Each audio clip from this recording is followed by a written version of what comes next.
Bonjour à tous et bienvenue sur les astuces de Margot. Aujourd'hui, comme vous pouvez le constater, on se retrouve dans ma salle de bain. Vous ne voyez que le miroir et d'ailleurs vous me voyez dans le reflet du miroir, ça ce sont mes mains. Et là en vrai c'est moi, bonjour. Je vous retrouve pour vous partager 12 astuces pour un maquillage au rendu le plus naturel possible mais qui soit facile. Donc j'ai quand même 12 astuces en stock pour vous, je pense que ça devrait vous plaire.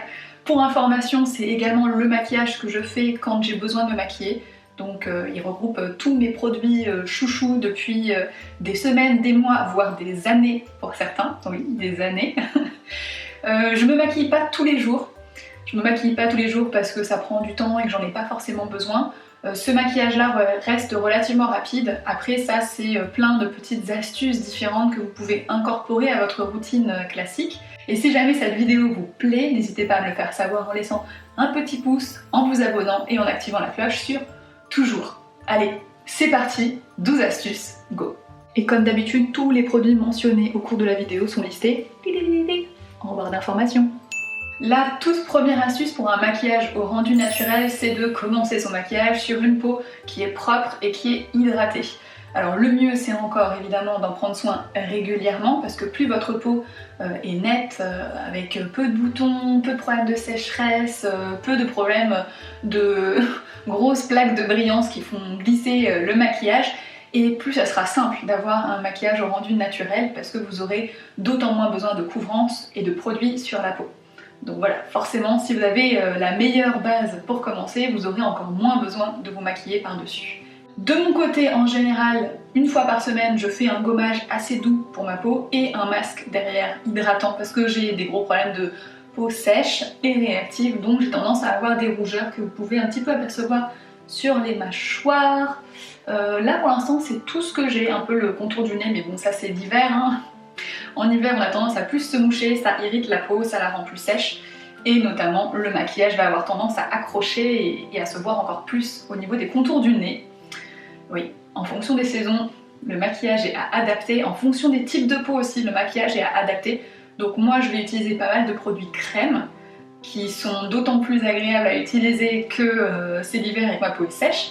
Mais si vous avez une peau qui est naturellement très grasse, tournez-vous plutôt vers des produits poudre qui vont avoir tendance à absorber en fait l'excédent de sébum. Voilà, ça vous correspondra mieux qu'un produit crème qui va avoir tendance à vous faire briller encore plus. Et au quotidien, vous avez déjà vu mes routines du matin et du soir, mais au besoin, je vous les liste ici en haut à droite de l'écran, vous pouvez aller voir en dessous. Et également, comme je n'aborde que 12 astuces maquillage, je ne vous parle pas d'astuces pour avoir une plus jolie peau naturellement, mais cette vidéo existe déjà sur ma chaîne, elle est également listée sous le petit i avec mes 10 astuces pour une belle peau.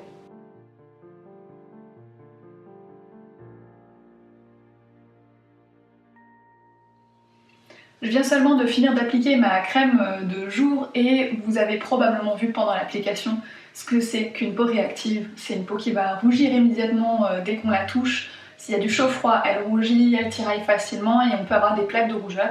Moi j'en ai quand même beaucoup moins qu'avant parce que j'utilise un traitement en ce moment que vous avez pu découvrir dans ma vidéo avec État Pur, donc j'ai beaucoup moins de rougeur qu'avant au niveau des mâchoires notamment. Ça n'a plus rien à voir. C'est encore un peu rouge mais plus rien de similaire. Donc tant mieux.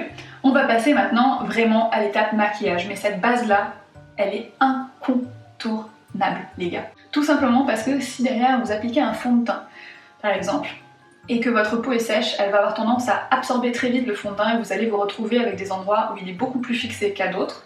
Ça va pas avoir une couvrance uniforme, ça risque même de marquer des zones de sécheresse où vraiment ça va être visible, hein. Vous allez par exemple avoir sur un bout de votre joue vraiment une plaque et c'est fait pas très joli et c'est très loin d'être naturel comme rendu.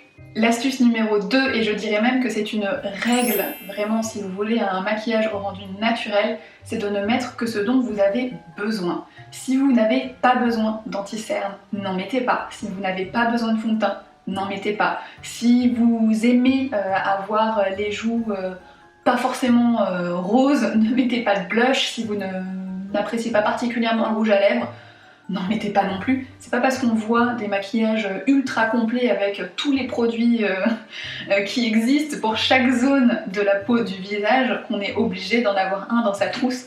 Ne mettez vraiment que ce dont vous avez besoin. plus on verra votre peau au naturel et plus le rendu global de votre maquillage aura l'air naturel. Astuce numéro 3. En général en maquillage, on commence d'abord par faire son teint et ensuite on passe aux yeux et à la bouche. L'exception qui va confirmer la règle, c'est si vous décidez de vous maquiller énormément les yeux. Bon là on sera plus dans un maquillage naturel mais je le mentionne quand même. Si vous voulez faire un smoky, commencez par le smoky. Ou alors, si vous avez des ombres à paupières, même au rendu très naturel, qui ont tendance à tomber un petit peu au moment de l'application en dessous de votre regard, ça serait dommage que ça tombe par-dessus un anti-cerne qui vient juste d'être posé. Donc faites d'abord les yeux et ensuite le teint. Moi en l'occurrence aujourd'hui je vais quasiment pas faire les yeux, donc je commence directement par le teint et c'est ce que je fais au quotidien. Astuce numéro 4, moi en l'occurrence j'ai besoin d'anti-cernes, si jamais c'est votre cas aussi, regardez la couleur de vos cernes. Si vraiment vos cernes sont très sombres, c'est un peu moins le cas à nouveau aujourd'hui chez moi, toujours parce que je suis en traitement, mais elles restent un peu colorées. Il y a une astuce qu'il vous faut connaître, c'est d'utiliser une matière crème qui soit rouge, rose, enfin une variation en tout cas de cette teinte là. Donc moi en l'occurrence c'est mon blush, mais je vais vous montrer rapidement. Donc je viens en prélever un petit peu au doigt et j'en mets juste là où j'en ai besoin. Donc vraiment je l'étale pas plus que ça, hein. J'en ai vraiment mis que sur mon cerne, la partie la plus colorée. Donc pour l'instant vous vous dites mon dieu mais pourquoi as-tu fait ça Margot? Ne vous inquiétez pas, ça va prendre beaucoup de sens dans la suite de la vidéo. Astuce numéro 5, ça ne va pas rester comme ça, ne vous inquiétez pas. Utilisez des produits qui fonctionnent vraiment bien, quitte à mettre un peu plus cher dans un produit plutôt que d'en avoir 45 qui ne fonctionnent qu'à moitié. Moi j'ai un correcteur anti-cerne qui fonctionne très bien et avec lequel d'habitude je n'ai pas besoin de cette astuce là, mais elle peut vous intéresser donc je l'ai quand même fait avant. C'est ce correcteur là de chez Becca qui est vraiment très pigmenté. Donc il marche hyper bien, j'ai besoin que de ce produit là, j'ai pas besoin de mettre 36 000 produits par dessus, à moins de vraiment faire, je sais pas, une vidéo où il faudrait que je vous filme les pores de ma peau, mais autrement au quotidien j'en ai vraiment pas besoin. Donc je l'ai à nouveau prélevé au doigt. Avant j'utilisais beaucoup de pinceaux, maintenant je suis vraiment retournée à une application classique au doigt, que je trouve à la fois plus rapide et plus simple. Évidemment, il faut avoir les mains propres avant. Et vous voyez, je le dispose par dessus.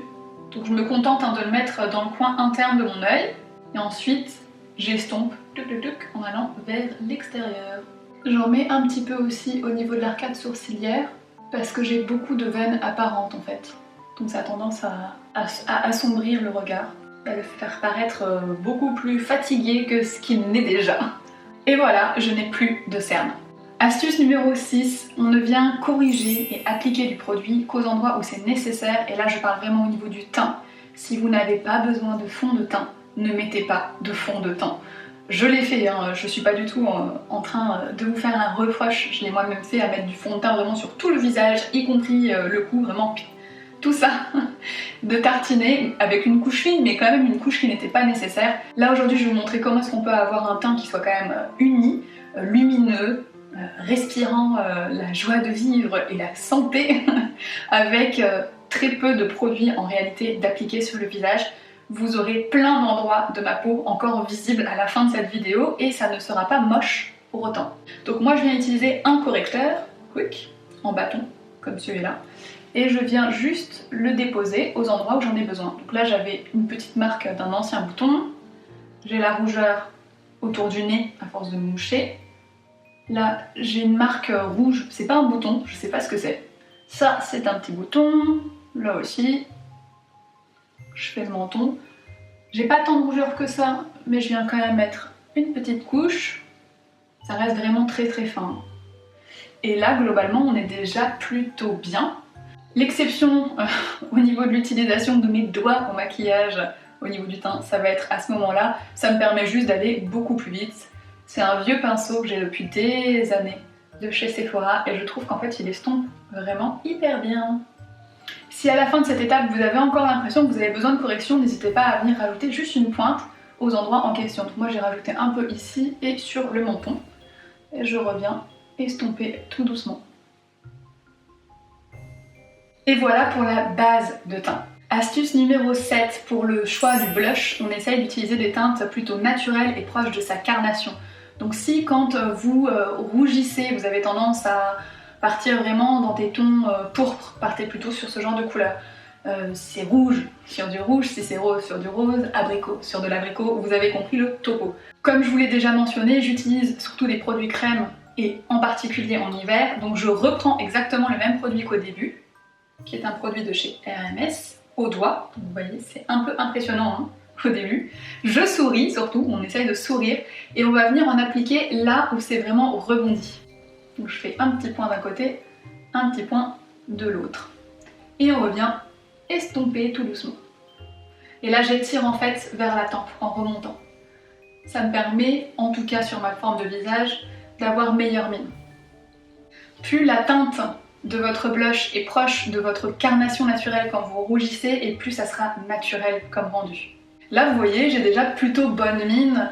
On a redonné un peu de couleur à mon visage qui était fatigué et assez pâle. Mais pour avoir vraiment la mine, je viens juste de faire du sport ou d'apprendre une super bonne nouvelle, j'ai passé une journée extraordinaire où j'ai pris un petit peu le soleil. L'astuce, c'est d'en prélever légèrement à nouveau sur le bout du doigt, d'en mettre un tout petit peu sur le dessus du nez et à la base des cheveux en haut de votre front.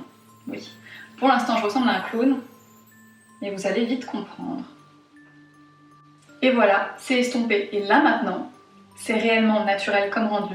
Parce que quand on bronze aussi sur le dessus du front et sur le dessus du nez. Une fois que vous l'avez appliqué sur vos joues, éventuellement le dessus du nez et le dessus du front, vous pouvez aussi en reprendre et en mettre en touche légère sur vos lèvres. Ça donnera un rendu bien plus naturel qu'un vrai rouge à lèvres qui va être visible en fait pour n'importe qui regarde votre bouche.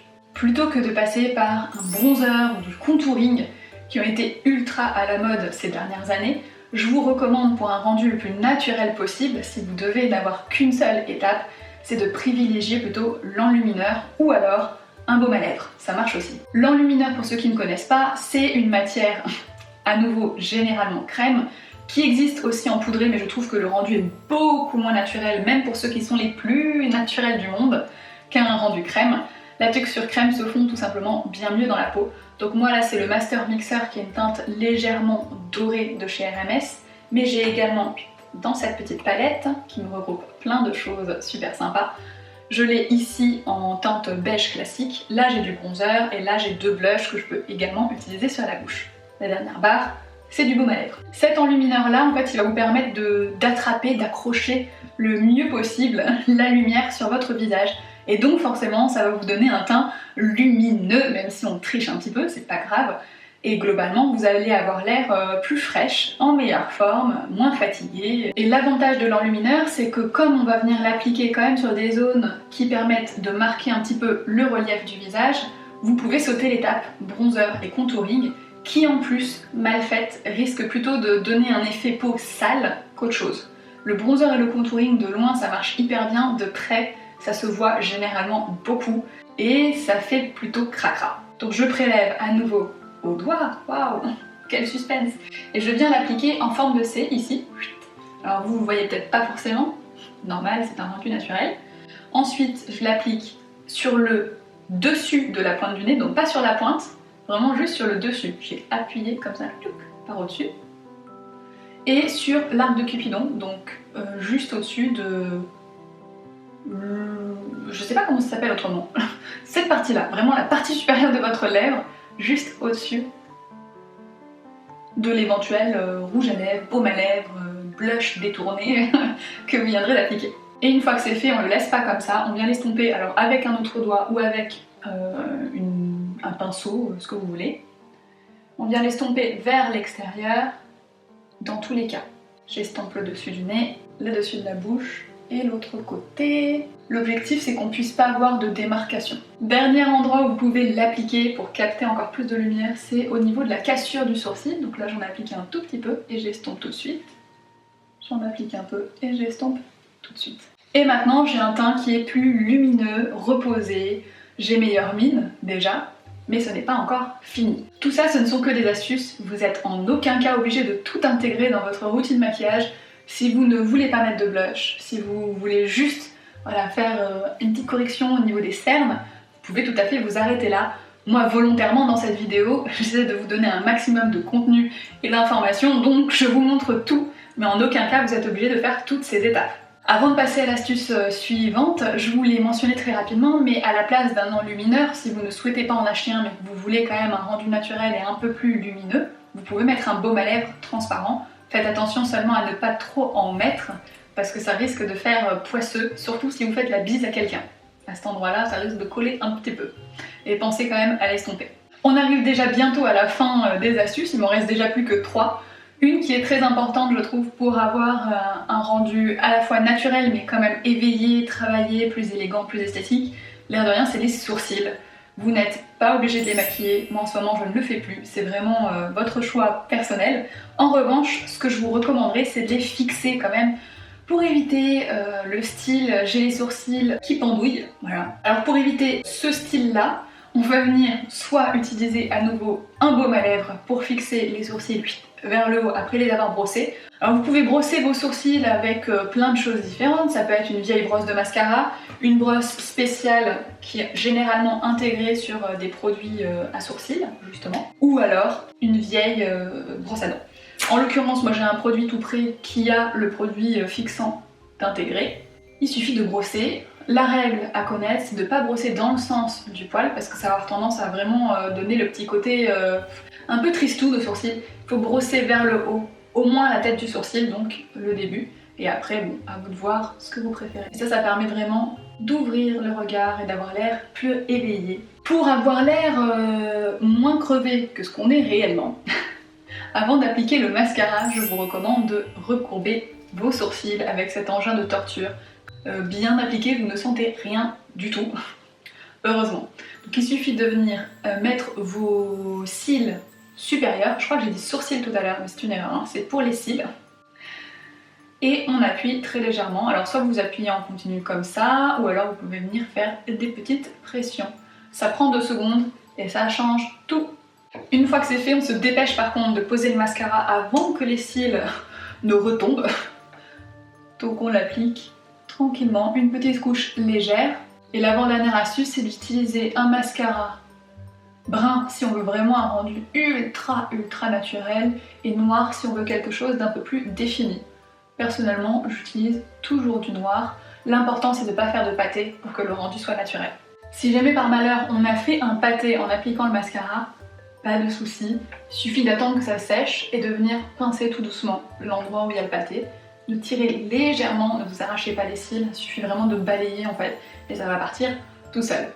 Autrement, si vous avez toujours une vieille brosse à dents ou une vieille brosse de mascara, vous pouvez la nettoyer complètement, la débarrasser de tout résidu de mascara et l'utiliser en fait pour peigner vos cils.